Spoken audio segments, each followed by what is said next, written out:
cima. E esse aqui é o... Ah, então peraí.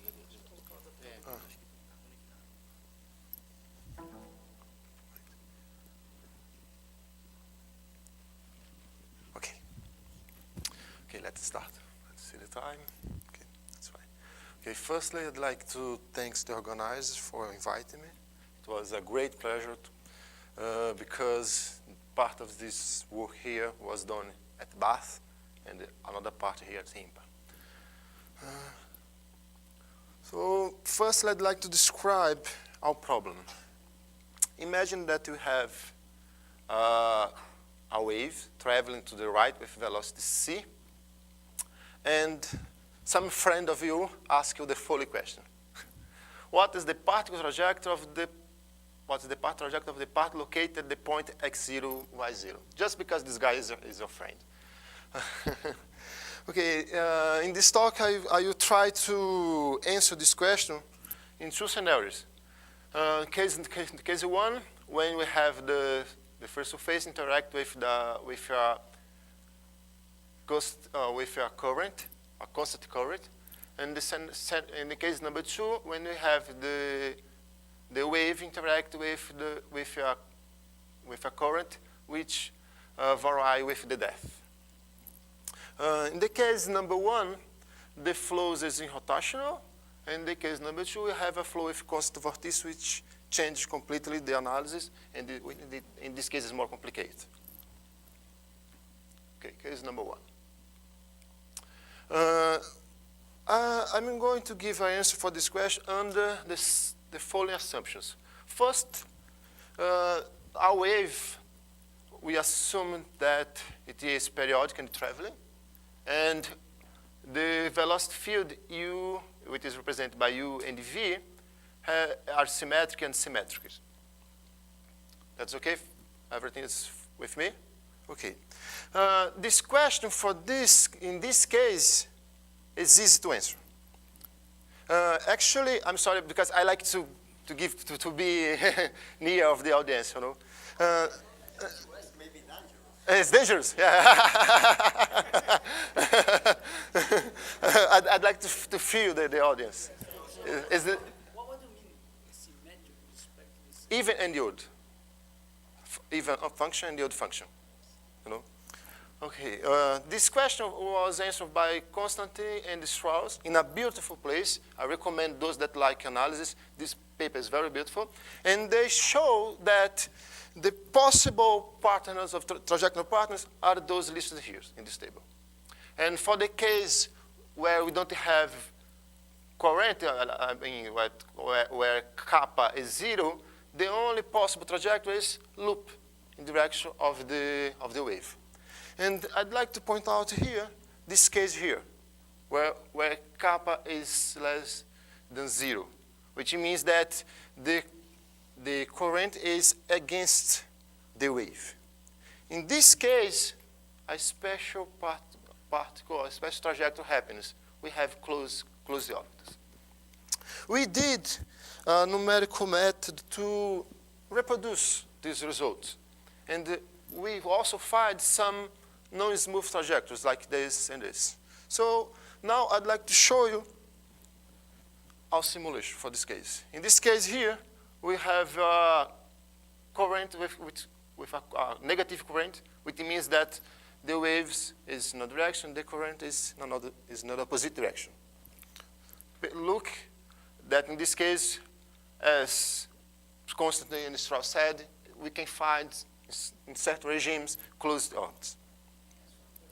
Yes? Okay. But if you choose another reference frame, the initial reference frame. Change.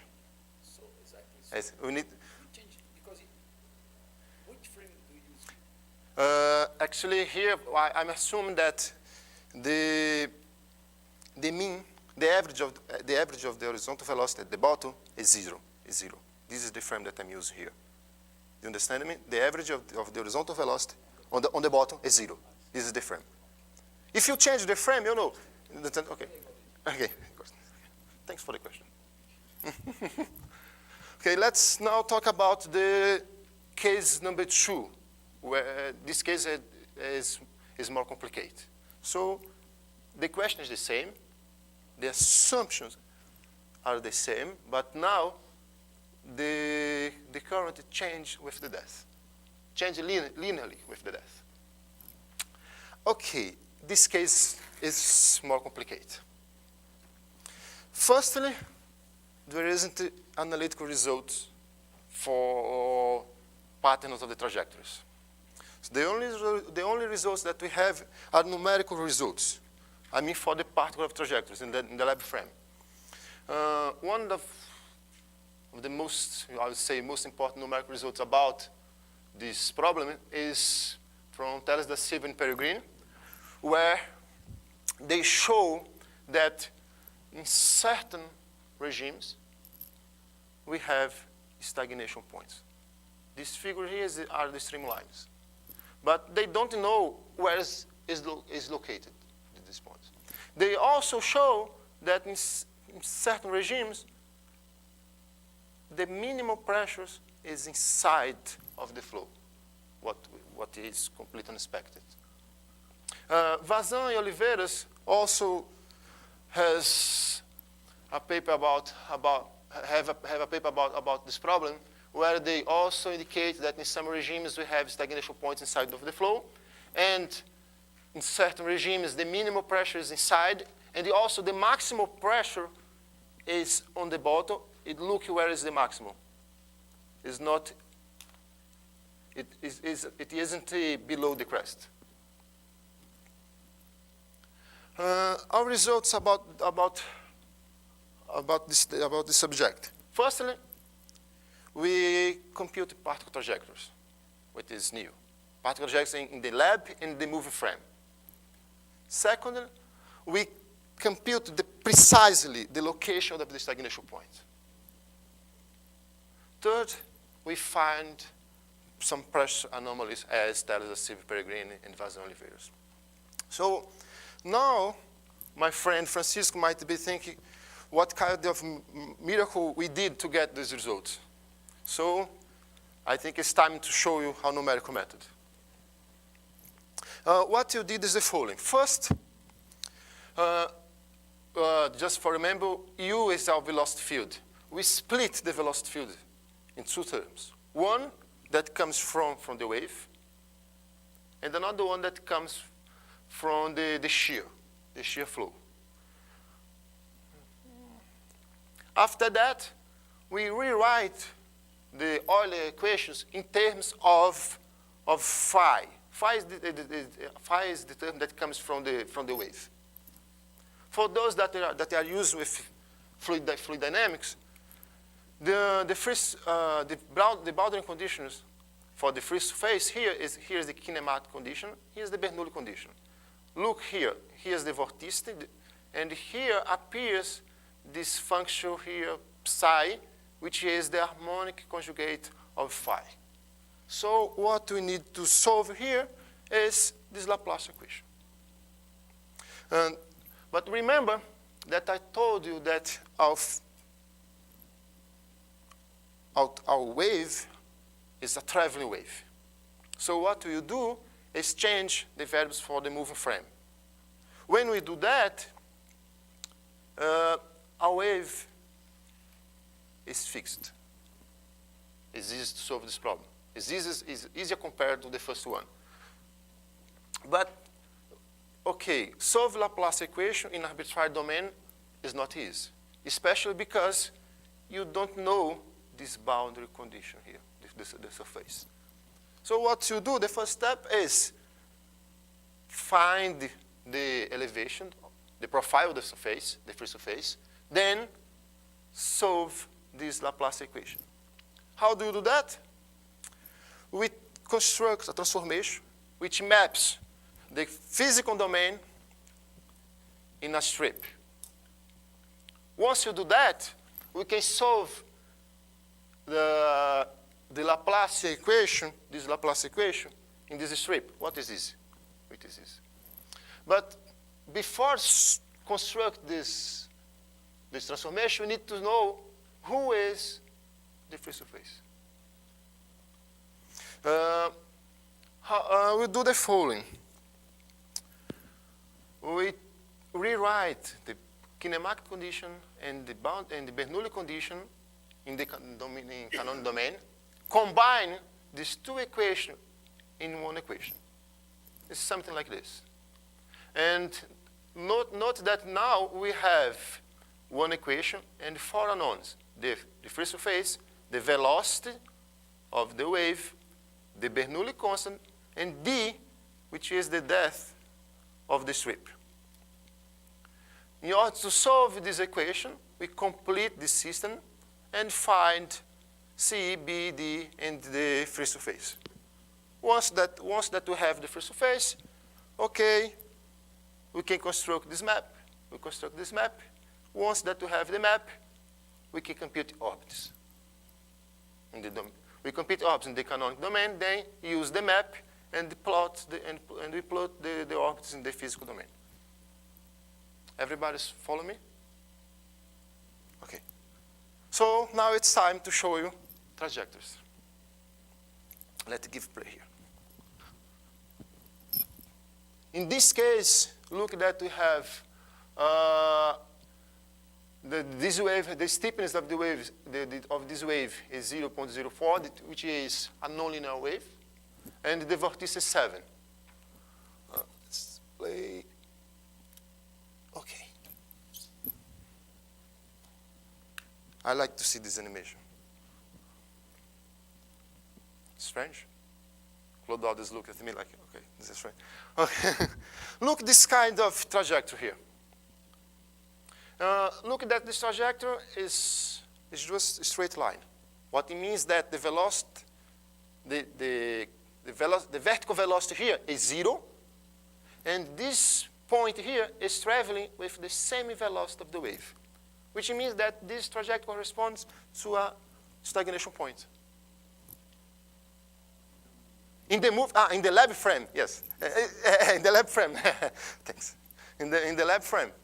But when I saw this picture for the first, this simulation for the first time, I thought, okay, I'm in a bad situation because I couldn't understand what was happening.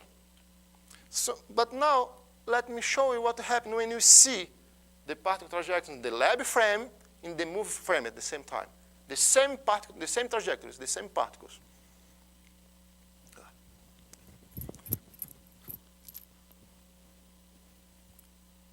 Look for the stagnation points. In the movie frame, I mean in a frame where the wave is fixed. What happened with this trajectory here? It stopped.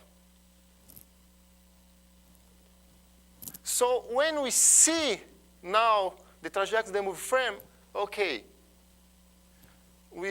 I think you agree with me that in order to study this problem, it's better to study in the movie frame. Because here we can see some structure. Above it, just a big mess. So in the movie frame, the trajectory of the movie frame are the solution of this ODE, where gamma, the vorticity, and the steepness of the wave are parameters, and the stagnation points are equilibrium points of the ODE. So I remember that when I took ODE class, when we have a ODE with some parameters, and this ODE has equilibrium points, what you do? Analyze the phase portrait. Is the next step. First we analyze the phase portrait in this regime, intermediate depth. We fix the wavelength in 2 pi and look for the phase portrait. Here are the stagnation points. We have a saddle and a center. For this case, the vorticity is 5, and this is the steepness of the wave, and this is the steepness. But now, when we have, it's like ODE class. We have a phase portrait, we have equilibrium points, we have parameters. What you do? We change the parameters in order to see if some bifurcation happened. Look for this case here. We start with in this case, the steepness is fixed in 0.9. And when we start with zero vorticity, the vorticity is equal to 0. Look what happens when we increase the vorticity.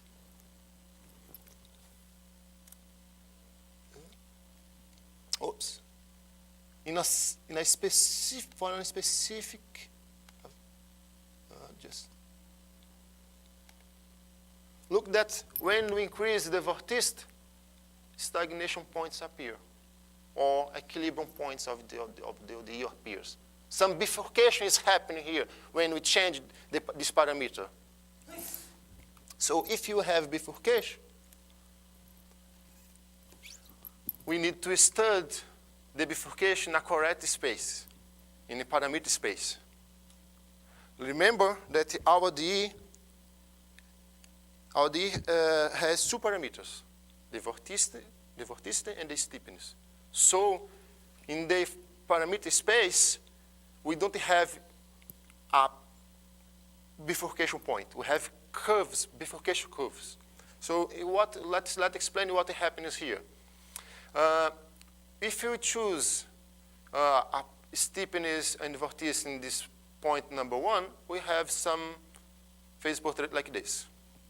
When we cross this curve here, this curve A, the saddle points are in the bottom. And when you go to the point, to point number 2, okay, the saddle points are on the bottom, but they move. And another bifurcation happens here in this curve here, this curve B. Look what happened at B. In the point B, all stagnation points collapse in a single point, on the bottom and below the crest. And in this case here, we don't have stagnation points. And I'd like to point out these exotic waves that happen for high vorticity. Let's see how much time I have.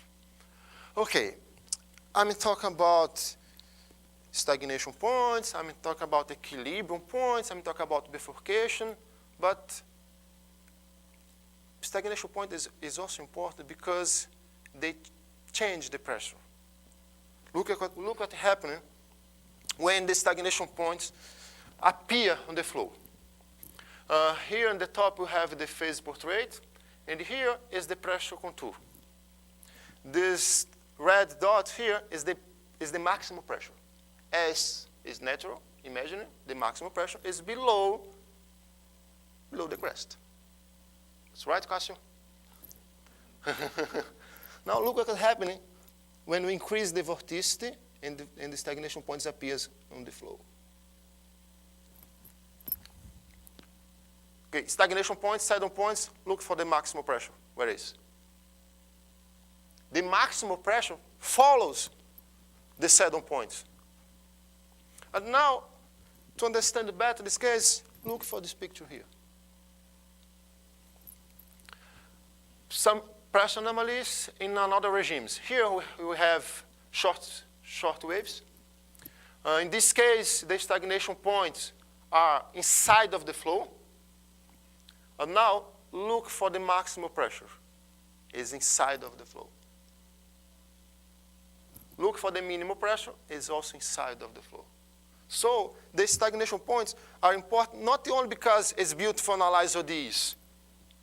It's wonderful, I love ODEs, it's very interesting. But they also are important because they change the pressure inside.